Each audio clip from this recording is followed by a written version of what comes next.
آنے والی سنہری روشنی کو نگلا تھا اور پھر باقی ماندہ سرد رنگ کو بھی نگل لیا تھا، اور ہر طرف سرمئی سے رنگ پھیل گئے تھے۔ بادل سورج بادشاہ کو شکست دینے میں کامیاب ہو گئے تھے۔ اپنی اسی کامیابی پر شاید ان کی اپنی آنکھیں بھر آئی تھیں۔ تبھی رم جم سی شروع ہو گئی۔ ہلکی بوندا باندی ہونے سے ہوا میں بھی تازگی آ گئی تھی۔ اکیڈمی میں موجود لڑکوں کی اکثریت پڑھنے کی بجائے مون سون کی پہلی بارش سے لطف اندوز ہونا چاہ رہی تھی، سو ٹیوٹر نے سبھی کلاسز کو چھٹی دے دی تھی۔ وہ کون سا لڑکیاں تھیں جو بیٹھ کر انتظار کرتیں کہ کوئی لینے آئے گا تو ہی گھر جا سکیں گی۔ دیکھتے ہی دیکھتے سب لڑکے باہر نکل گئے تھے۔ آنٹی سے کہوں گا پکوڑے بنا کر کھلائیں، چائے بھی پیوں گا، اور ہاں، وہ پچھلی دفعہ کس چیز کا حلوہ کھلایا تھا تم نے؟ طلحہ نے راشد سے فرمائش کرنے کے ساتھ ساتھ پوچھا تھا۔ وہ چٹورا بھی بہت تھا اور راشد کی امی سے کافی بے تکلف بھی تھا۔ لوکی کا حلوہ تھا وہ، راشد نے اپنی سائیکل کا لاک کھولتے ہوئے اسے بتایا تھا۔ طلحہ نے بھی گردن ہلائی تھی۔ اسے یاد آ گیا تھا کہ وہ کس چیز کا حلوہ تھا، جبکہ ان دونوں کے ساتھ وہ بھی اپنی کتابیں سائیکل کیریئر پر رکھتا حسرت سے ان کی باتیں سن رہا تھا۔ اسے ان دونوں کے مابین یہ بے تکلفی بہت بھاتی تھی۔ وہ دونوں ایک دوسرے کے ساتھ کتنا مزہ کرنے والے تھے، یہ سوچ کر ہی اس کے دل میں خواہش انگڑائی لے رہی تھی۔ اس نے ایسی بے تکلف دوستی کا مزہ کبھی نہیں چکھا تھا، لیکن وہ چکھنا چاہتا تھا، مگر کیسے؟ اب وہ تینوں اپنی سائیکلوں پر سوار ہو رہے تھے۔ چند لمحوں بعد وہ اپنی اپنی سمتوں میں روانہ ہو جاتے۔ اس کے ذہن میں یکدم ہی ایک خیال آیا تھا، میں بھی اگر دونوں کے ساتھ چلا جاؤں تو کسی کو پتہ نہیں چلے گا۔ ابھی تو چھٹی میں 2 گھنٹے پڑے ہیں، میں وقت پر گھر پہنچ جاؤں گا۔ اگر ابو کو پتہ چل بھی گیا کہ آج جلدی چھٹی ہو گئی تھی تو میں کہہ دوں گا کہ میں اکیڈمی میں بیٹھ کر پڑھتا رہا تھا۔ ہاں، ایسا ہو سکتا ہے، بہت مزہ آئے گا، اس نے سوچا تھا۔ نہ جانے کیسے سوچا تھا ایسا بہانہ، پہلے کبھی نہیں بنا پایا تھا وہ۔ جھوٹ بولنے کے لیے ایک سمت درکار تھی جو اس کے پاس نہیں تھی، لیکن یہ کوئی ایسی چیز نہیں تھی جو وہ کسی دکان سے خرید لاتا۔ اسے اپنے اندر یہ چیز اپنے آپ پیدا کرنی تھی۔ وہ خود کو آزمانا چاہتا تھا۔ میں بھی چلوں تمہارے ساتھ؟ اس نے سوچنے میں زیادہ وقت لگایا تھا، مگر کہنے میں ایک لمحہ بھی نہیں۔ تم ہمارے ساتھ؟ میرا مطلب ہے راشد کے گھر؟ طلحہ کے لہجے اور راشد کی آنکھوں میں بے یقینی تھی۔ تم چلو گے میرے گھر؟ راشد نے بھی بے یقینی سے اس کی جانب دیکھا۔ اس نے جھیپتے ہوئے اسبات میں سر ہلا دیا تھا۔ ہاں ضرور چلو، بہت مزہ آئے گا، میں تمہیں کمپیوٹر دکھاؤں گا، میری خالہ نے نیو یارک سے بھیجا ہے۔ راشد اسے پرجوش لہجے میں بتا رہا تھا۔ وہ تینوں اپنی اپنی سائیکل پر سوار ہو گئے تھے۔ وہ شام اس کی زندگی کی بہترین شام تھی۔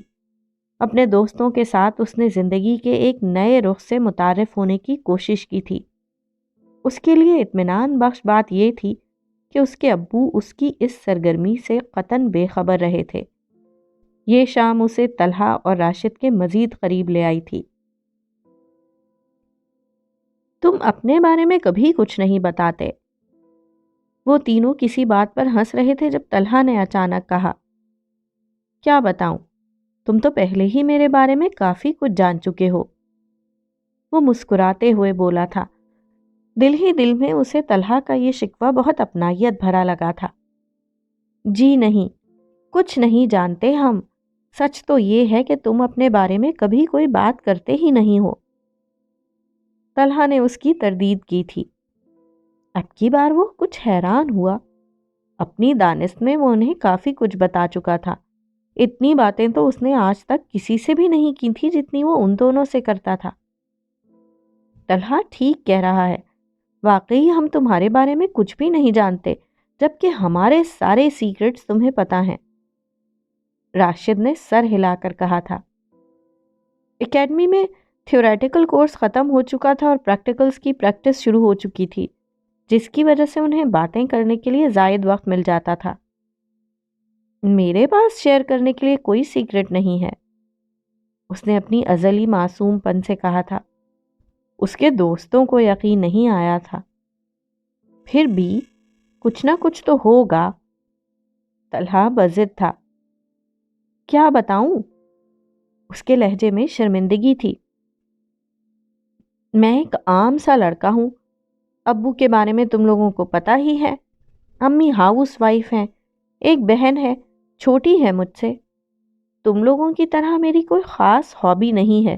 میرے ابو کو فلمیں دیکھنا پسند نہیں ہے، ہمارے گھر ڈش اینٹینا اور ویڈیوز وغیرہ نہیں ہے، کمپیوٹر بھی نہیں ہے، اور ہاں، میری سب سے بڑی خواہش یہ ہے کہ میں کنگ ایڈورڈ سے MBBS کروں، اور میں بڑا ہو کر کارڈیولوجسٹ بننا چاہتا ہوں۔ اور وہ اپنے بارے میں چیدہ چیدہ باتیں دوبارہ سے بتا کر پرسوچ انداز میں ان کی جانب دیکھ رہا تھا۔ اس کے پاس مزید کچھ نہیں تھا بتانے کے لیے۔ کتنا میسنا ہے یہ، طلحہ نے راشد کی جانب دیکھ کر کہا تھا، ساتھ ہی اس کی پشت پر دھپ رسید کیا۔ ہمارے ساتھ چالاکیاں؟ ہاں؟ راشد بھی سر ہلا رہا تھا۔ پتہ نہیں تم لوگ کیا جاننا چاہتے ہو؟ وہ بے بسی سے مسکرایا۔ اپنی نا سمجھی و نادانی پر شرمندگی بھی ہو رہی تھی۔ یہ ساری باتیں تو ہمیں پہلے سے پتہ ہیں، یہ سیکرٹس تو نہیں ہیں گھنے۔ طلحہ کہنے کے ساتھ آنکھیں بھی گھما رہا تھا۔ تو پھر کیا سیکرٹس؟ وہ اب واقعی حیران تھا۔ اوکے اسٹوپڈ، اس کا مطلب ہے لڑکیوں کی باتیں۔ کوئی لڑکی تو ہوگی نا تمہاری لائف میں، کوئی تو پسند ہوگی تمہیں، یا تم کسی کو پسند کرتے ہوگے، کوئی کزن، ہمسائی یا کلاس فیلو۔ یہاں اکیڈمی میں بھی کتنی ہی لڑکیاں آتی جاتی ہیں، کبھی تو کوئی اچھی لگی ہوگی نا۔ راشد کا انداز بھی طلحہ جیسا ہی تھا، وہ چھینپ سا گیا۔ راشد اور طلحہ کبھی کبھار اپنی کزنز کا حوالہ دیتے تھے، لیکن اس نے کبھی ایسی باتوں میں دلچسپی نہیں لی تھی۔ حقیقت یہ ہے کہ اسے ایسی باتیں سمجھ میں ہی نہیں آتی تھیں۔ ایسی باتیں سننے کے بعد اسے مزید وضاحت کی ضرورت پڑتی تھی۔ میری زندگی میں ایسی کوئی بات نہیں تھی، ابھی ہم اتنے بڑے نہیں ہوئے کہ ایسی باتیں کریں۔ وہ جھیپی ہوئی ہنسی کے ساتھ بولا تھا۔ طلحہ اور راشد ڈش کلچر سے متعارف ہونے کی وجہ سے اس معاملے میں کسی قدر ہٹ دھرم ہو چکے تھے۔ تمہارا مطلب ہے ایسی باتوں کے لیے ہمارا بڑا ہونا ضروری ہے؟ جب ہمارے بچے ہمارے جتنے ہو جائیں تب ہم ایسی باتیں کریں، ہے نا؟ بہت عقل مند ہو تم، آفٹر آل پوزیشن ہولڈر ہو، اپنی سمجھ کے مطابق بات کرو گے۔ اسٹوپڈ، 18 سال کا ہو چکا ہوں میں، اور یہ راشد 1 مہینہ ہی چھوٹا ہے مجھ سے۔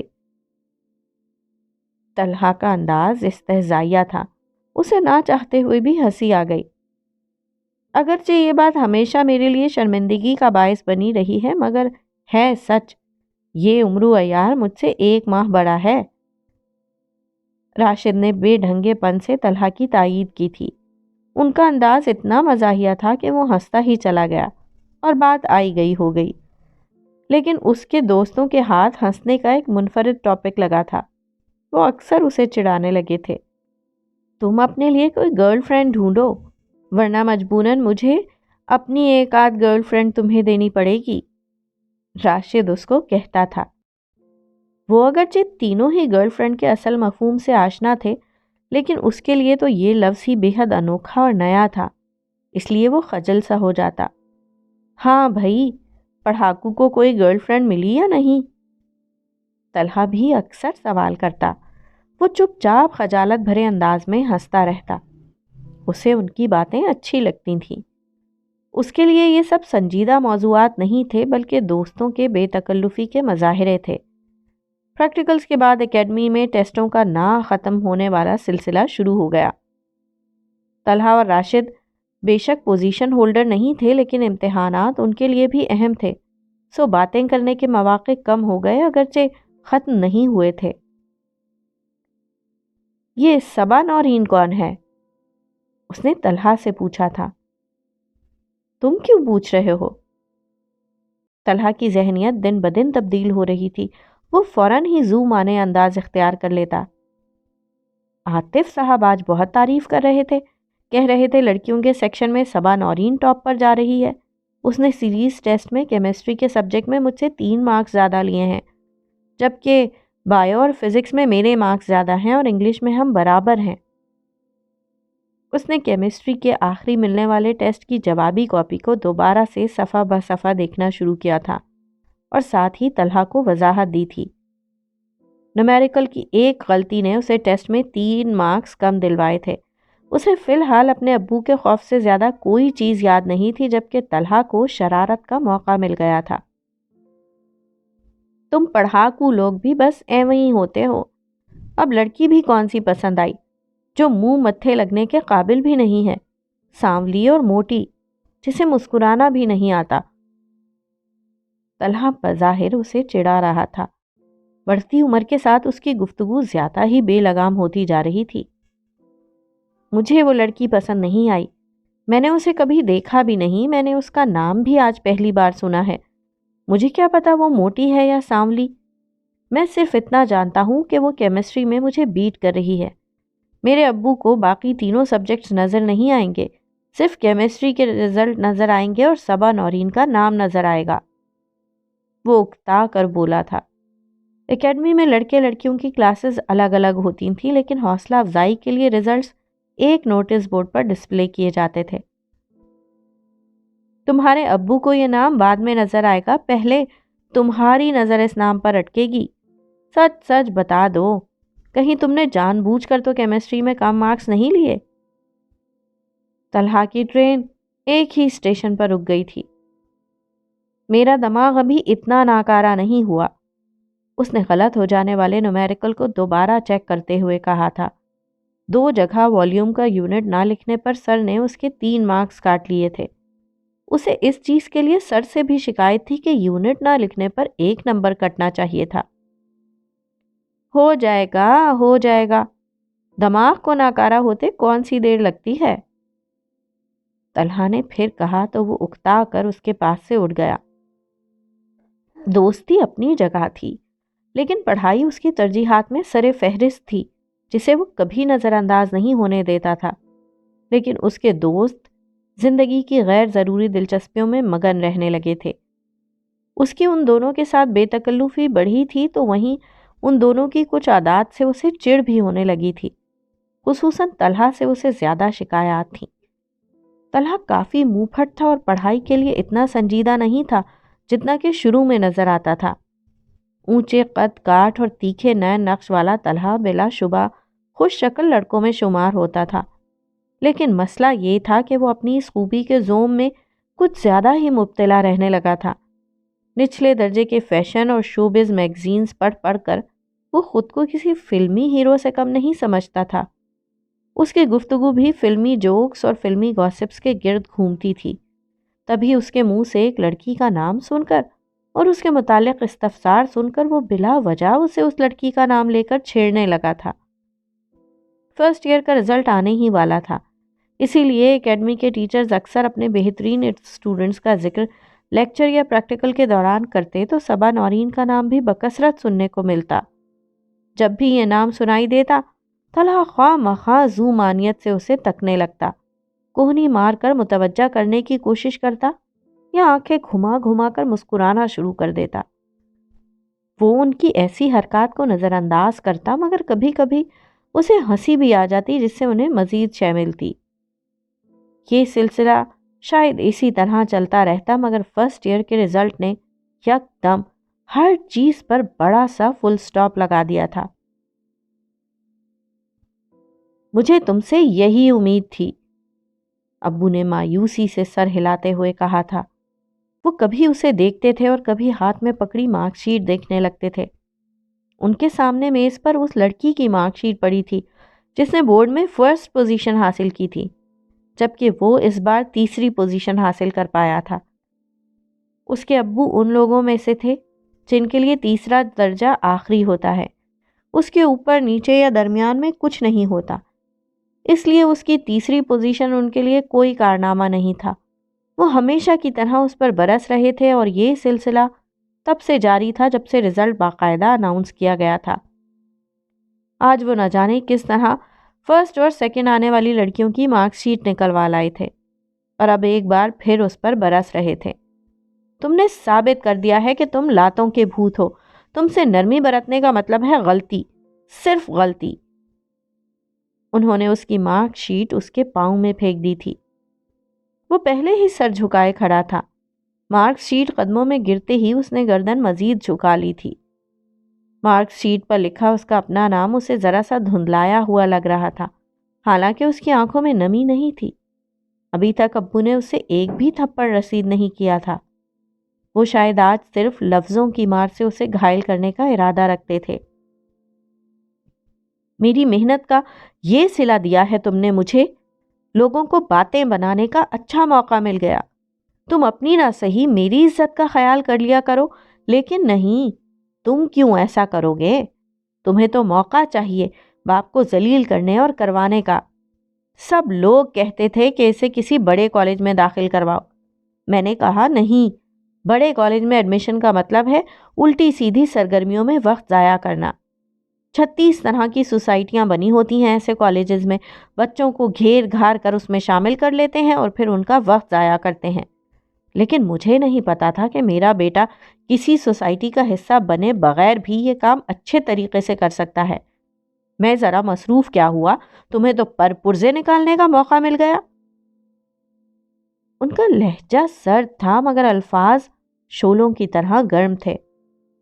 اسے اپنے ماتھے پر پسینے کی نمی محسوس ہونے لگی تھی۔ جانتے ہو نا، اس سال سے انٹری ٹیسٹ ہوگا، پورا پنجاب بیٹھے گا اس ٹیسٹ میں، ایک ایک نمبر کے لیے سخت مقابلہ ہوگا، اور ڈسکوالیفائی ہونے کا مطلب ہے میڈیکل کی فیلڈ میں نو انٹری۔ سن رہے ہو میری بات؟ ایک ایک نمبر کا مقابلہ ہے۔ ایک بات غور سے سن لو، میں دوبارہ نہیں دہراؤں گا۔ اگر تم میرٹ لسٹ پر نہ آ سکے تو میں بخشوں گا نہیں تمہیں، اپنے ہاتھوں سے گولی مار دوں گا۔ اس کے ابو بھول گئے تھے کہ بخشنے کا اختیار صرف اوپر والے کے ہاتھ میں ہے۔ وہ اپنا غصہ اپنے بیٹے پر اتار رہے تھے، جبکہ بیٹا ان کی باتوں پر پہلی بار اتنا غمگین نہیں ہوا تھا۔ اس کے لیے اس کے ابو کی باتیں جوہر کے پانی کی طرح تھیں، سڑی ہوئی اور بدبودار، جو اسے سرد اور ذہنی تعفن کے علاوہ کچھ نہیں دیتی تھیں۔ اس نے فرسٹ آنے والی لڑکی سے 8 نمبر کم لیے تھے۔ وہ پر امید تھا کہ اگلے سال ان 8 نمبروں کی سیڑھی کو 2-2 کر کے پھلانگ لے گا اور اپنی سابقہ پوزیشن کو بحال کر لے گا، مگر ایک عجیب سی بات تھی جو اس نے اتنی شدت سے کبھی محسوس نہیں کی تھی۔ فرسٹ پوزیشن حاصل کر لینا کوئی بہت بڑا مار کا سر کر لینے کے برابر نہیں تھا۔ وہ میٹرک میں یہ کام کر چکا تھا، مگر تب بھی ابو نے اسے گلے لگا کر مبارکباد نہیں دی تھی۔ وہ تب بھی اس سے اتنا ہی دور تھے جتنا کہ اب۔ ان کا اور اس کا درمیانی فاصلہ آج بھی برقرار تھا۔ اس کے اندر کھلبلی سی مچ گئی تھی۔ ابو فرسٹ پوزیشن لینے پر بھی خوش نہیں تھے، ابو تھرڈ پوزیشن لینے پر بھی ناراض ہیں۔ جب میں ابو کو خوش کر ہی نہیں سکتا تو کس لیے؟ کیوں؟ اس کے ابو کو اس سے صلہ چاہیے تھا اور وہ گلہ کر رہا تھا۔ اے لڑکے، کیا ہر وقت فارغ بیٹھے رہتے ہو؟ یہاں آؤ۔ میں گھر کے دروازے کے باہر بیٹھا خشک ٹنڈ منڈ بکھرے میلے میلے سے رنگ برنگی پتوں کو دیکھ رہا تھا جو میرے سامنے ہی درخت سے علیحدہ ہوئے تھے۔ ان میں اور مجھ میں بہت مماثلت تھی، اور فرق صرف ایک تھا۔ وہ پاؤں کے نیچے کچلے جاتے تھے تو چڑ مڑ ہو کر شور مچاتے تھے اور اپنے ہونے کا احساس دلاتے تھے، جبکہ میں نے یہ کام کرنا چھوڑ دیا تھا۔ گرینی، مسٹر ایرک اور کوہو، میں سب سے لا تعلق اور لاپرواہ ہو چکا تھا۔ میں نے سب کو ان کے حال پر چھوڑ دیا تھا۔ اے لڑکے، میں تم سے مخاطب ہوں۔ لکڑی کے جنگلے کے اس پار سے پھر کوئی پکار رہا تھا۔ میں نے کھڑے ہو کر دیکھا، وہ مسٹر ایمرسن تھے۔ میرا ان سے تعارف تھا نہ کبھی ملاقات ہوئی تھی۔ کوہو نے مجھے ایک بار ان کے بارے میں بتاتے ہوئے محتاط رہنے کی ہدایت کی تھی کہ وہ کافی بدمزاج شخص ہیں۔ وہ ہمارے ساتھ والے گھر میں رہتے تھے اور میں نے انہیں کئی بار آتے جاتے اپنے گھر کے لان میں خود سے باتیں کرتے دیکھا تھا۔ میں یہ بھی جانتا تھا کہ وہ کچھ بدمزاج اور غصیلے قسم کے انسان ہیں۔ وہ اپنے گھر میں اپنی ہاؤس کیپر پر اتنی زور سے چلاتے تھے کہ ان کی آوازیں ہمارے گھر کے لان تک آتی تھیں۔ میں ڈیوینچی کا آرٹ پیس نہیں ہوں، اتنے غور سے مت دیکھو مجھے، میں اس بات کا برا مناتا ہوں۔ ان کی آواز میں اور ان کے انداز میں مزاح کی جھلک تھی، نہ بے تکلفی کا کوئی عنصر۔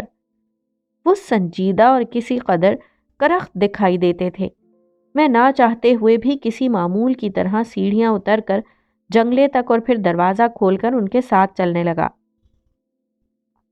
میرے گھر آؤ، کچھ بات کرنی ہے۔ وہ 60 کے پیٹے میں لگتے تھے۔ ان کی چال میں چستی تھی اور ان کے ہاتھ میں لاٹھی بھی نہیں تھی، لیکن ان کی پشت تھوڑی خمیدہ تھی۔ ہم یہاں ہی کھڑے ہو کر بات کر لیتے ہیں۔ جب وہ اپنے گھر کے اندر قدم رکھنے لگے تو میں نے کہا تھا اور میری جانب مڑے۔ ان کی آنکھوں میں ناپسندیدگی تھی۔ مرد راستے میں کھڑے ہو کر باتیں کرتے ہوئے اچھے نہیں لگتے، بالخصوص دو پڑھے لکھے، سمجھدار اور وجیح مرد۔ انہوں نے بنا مسکرائے کہا تھا۔ میں بھی نہیں مسکرایا تھا۔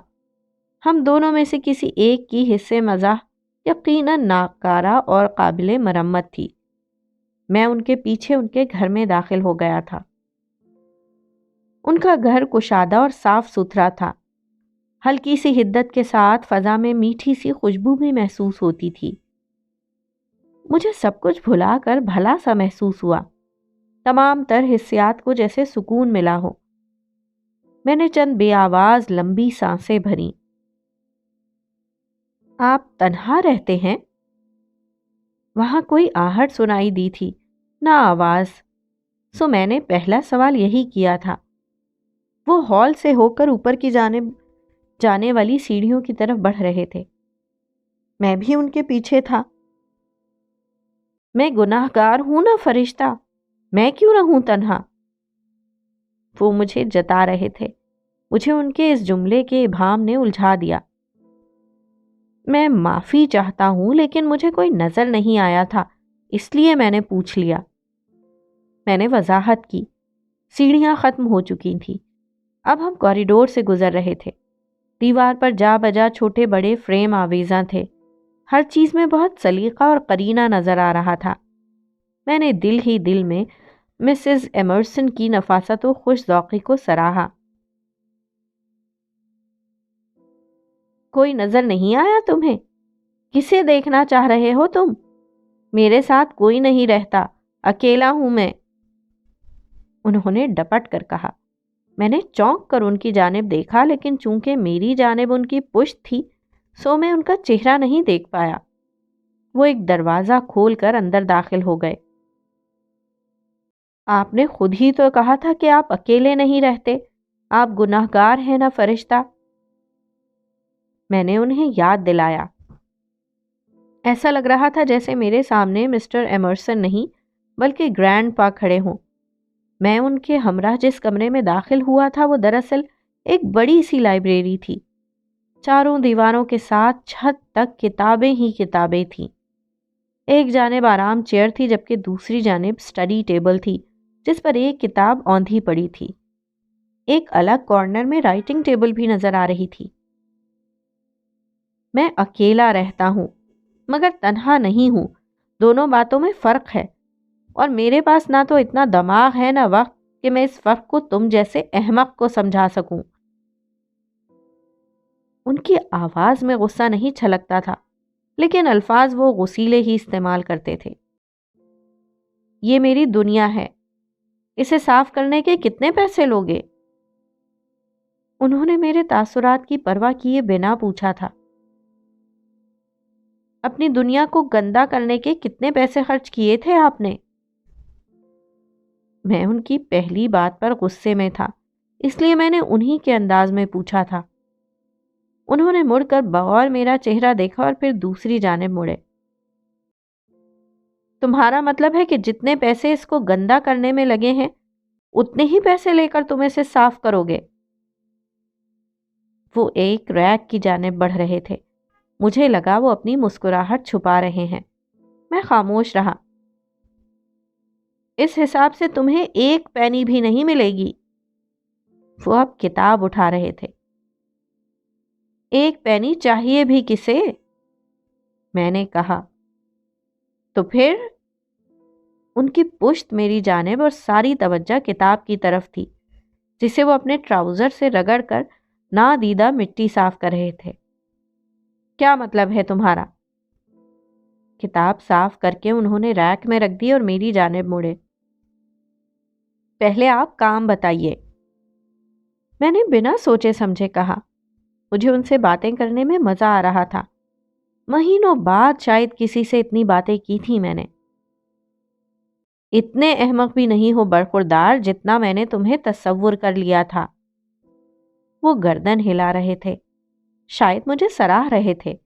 میں ہنس دیا، ایک خالص بے ریا بے ساختہ ہنسی بڑی نعمت ہوتی ہے۔ میں آپ کی اسی غلط فہمی کو ہی دور کرنا چاہ رہا تھا۔ میں نے دونوں ہاتھ ٹراؤزرز کی جیبوں میں اڑس لیے۔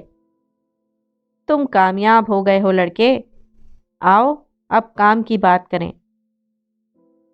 مسکراہٹ ان کی تھوڑی تک آئی اور پھر غائب ہو گئی۔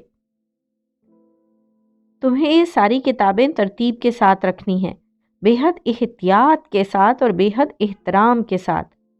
اس میں کچھ کتابیں مقدس ہیں اس لیے ان کا احترام کرنا ہے، اور کچھ بہت بوسیدہ ہو چکی ہیں اس لیے ان کی احتیاط کرنی ہے، اور باقی بچ جانے والی کتابیں مجھے اپنی جان سے بھی زیادہ عزیز ہیں، اس لیے تم پر ان کا احترام بھی لازم اور احتیاط بھی۔ بولو، کر پاؤ گے؟ اتنا ظرف ہے تمہارے ہاتھوں میں؟ احتیاط اور احترام ہاتھوں کے محتاج نہیں ہیں، یہ دل کی پیداوار ہیں، اور دل ہی ان کا ذمہ دار ہوتا ہے۔ جی کر لوں گا، میں اعتماد کے ساتھ بولا تھا۔ فرض کر لیا تم اچھی باتیں کر سکتے ہو، چلو یہ بھی فرض کر لیا کہ تم ذہین ہو۔ برائے مہربانی یہ بھی بتا دو کیا چارج کرو گے تم اس سروس کے لیے؟ وہ جو کہہ رہے تھے ان کا چہرہ اس کی نفی کر رہا تھا۔ میں نے فقط سر ہلایا جیسے بڑوں کی بات سن کر تعظیماً ہلاتے ہیں۔ میری ہاؤس کیپر ہفتے میں 3 دن آتی ہے، اچھی عورت ہے، کام کاج کی ستھری ہے، مگر ایک مسئلہ ہے، جاہل ہے۔ کتاب سے کیا سلوک کرنا ہے اس بات سے بالکل بے خبر ہے۔ وہ چلتے چلتے اپنی آرام چیئر پر بیٹھ گئے اور مجھے بھی بیٹھنے کا اشارہ کیا۔ وہاں بیٹھنے کے لیے کوئی دوسری چیز نظر نہیں آ رہی تھی۔ میں نے ان کی نظروں کی سمت دیکھا، وہاں رائٹنگ ٹیبل کے ساتھ ایک چیئر تھی، میں اسے اٹھا کر لے آیا۔ اس بات سے میں بھی بے خبر ہوں، کیا سلوک کرنا چاہیے کتاب کے ساتھ؟ میں نے بیٹھتے ہوئے پوچھا تھا۔ ارے برخوردار، اتنا دماغ مت کھاؤ میرا، مجھے اپنے فیصلے پر پچھتانے کے لیے مجبور بھی مت کرو۔ میں تمہیں دیکھ کر ہی سمجھ گیا تھا کہ تم جو نظر آتے ہو دراصل وہ ہو نہیں۔ سارا دن بدھا کی طرح سیڑھیوں پر آسن جمائے بیٹھے رہتے ہو، ابھی تک کوئی گیان حاصل نہیں ہوا۔ ارے تمہیں بھی مجھے یہ سمجھانا پڑے گا کہ کتاب کے ساتھ کیا رویہ رکھنا ہے؟ تو مسز برگنڈی ہی ٹھیک ہے، کم از کم وہ خاموش تو رہیں گی نا۔ وہ چڑ کر بول رہے تھے۔ میں چپ چاپ ان کی بات سنتا رہا۔ وہ کچھ زیادہ ہی زود رنج قسم کی شخصیت کے مالک تھے۔ میں انہیں ناراض نہیں کرنا چاہتا تھا۔ بہت دن بعد مجھے گرینڈ پا جیسا کوئی انسان ملا تھا۔ بہت دن بعد میرا دل کسی کو دوست بنانے کے لیے ہمک رہا تھا۔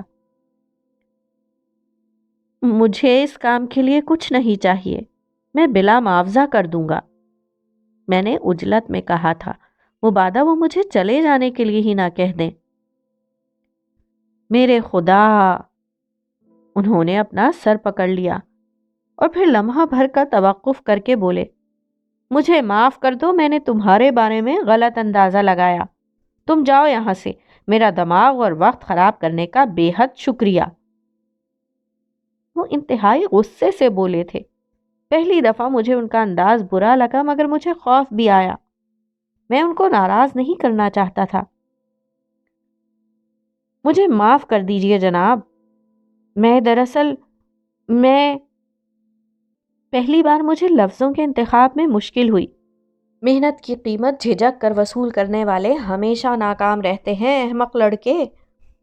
قدرت نے جو تحائف تمہیں دے رکھے ہیں ان کی قدر پہچاننے میں سستی کا مظاہرہ مت کرو۔ وہ جلد ہی نرم پڑ گئے تھے۔ میں خاموشی سے ان کی بات سنتا رہا۔